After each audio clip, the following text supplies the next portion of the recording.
Broadcasting from New York City to the world, it's the G-Man Interviews.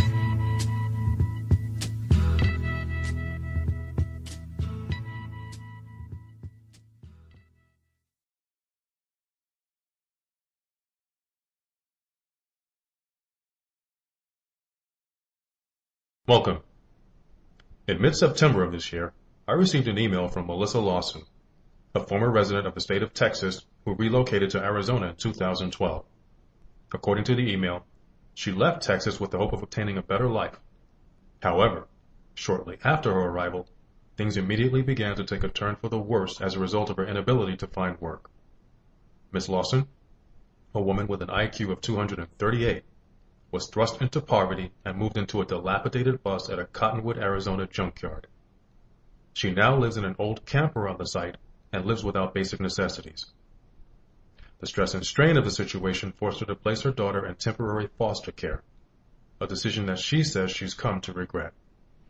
She still has not been able to find work or visit her daughter on a consistent basis because of a lack of money for transportation. Ms. Lawson went on to note that throughout her ordeal, city agencies and officials have done little to assist her with locating employment or affordable housing, which has only compounded the problem. Melissa Lawson will be appearing in an upcoming episode to share her story.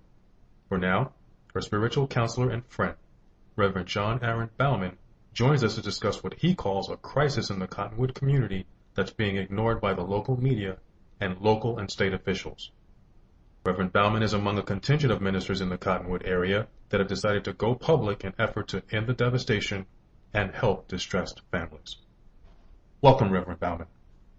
I'd like to start by asking you to provide us with an overview of your relationship with the Cottonwood community as a resident and a minister. Well, I've lived in the area since 2006. I came down here from Minnesota to get away from those cold winters up north, like most people did around here. And I came to this beautiful place with all these caring people and found out that not all of them were caring. I was lucky enough to find caring people to become friends and family with here, but not everybody is. Luckily, I have a small income that has kept me with a place to live and food, and unlike other people who come here and can't find regular work, who end up getting on the short end of things, and there's really no programs here or nobody that cares to help them. Those of us in the spiritual work that try to help them have no financing to help them either. So we're all kind of disheartened that things have gone the way they have in our country at this time. And you're an ordained minister, yes, correct? I am. For 5 years? Yes. Do you have your own church? I am part of a small church that was originally founded in Phoenix, Arizona in 1959. And it's not really grown very big, but there's a lot of us caring people who have gotten involved with it. Is Cottonwood regarded as a poor, middle class, or upper middle class community? It's poor to middle class. You're part of a group of ministers that are trying to address homelessness in the community. When did you and your fellow ministers realize there was a serious problem developing in Cottonwood? Well, I became aware of it when I got involved with Melissa Lawson. I wasn't that aware. I mean, I know there's always been a homeless problem in this country, well, at least for a while. And it was devastating to find out how little help there really is in this area. Unlike certain big cities, there aren't really any shelters for them here. And many of the food banks have gone broke and closed that have helped these people eat. And it's just been devastating to learn how little that people in our community care, especially political offices and government agencies that are supposed to care about these and help these people. And how did you come to meet Melissa?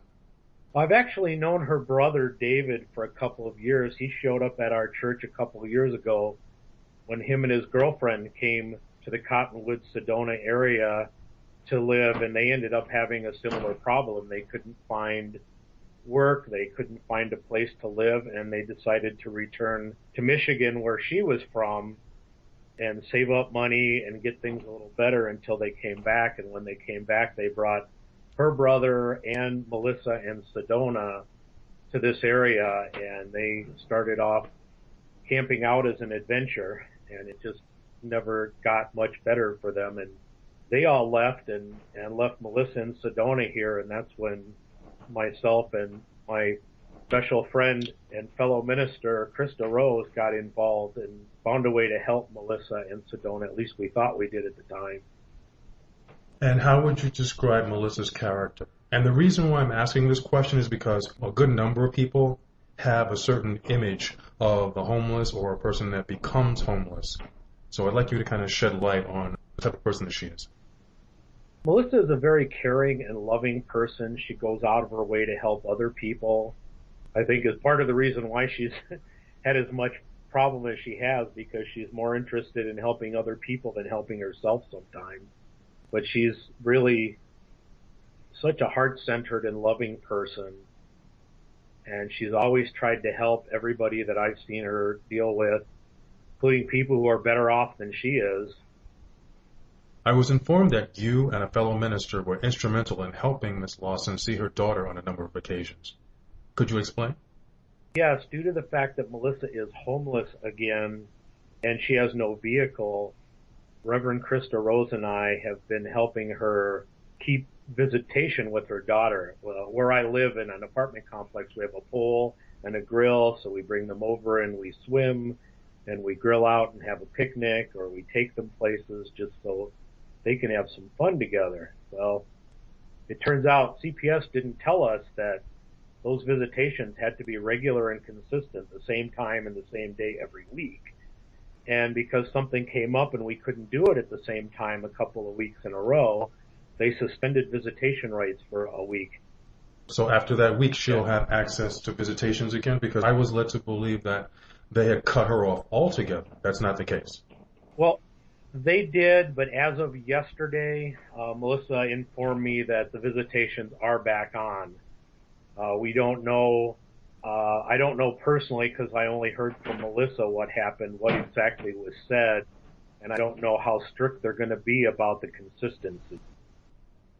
What do you find to be the most disturbing aspect about her case? Is the way that CPS has lied to her from the beginning.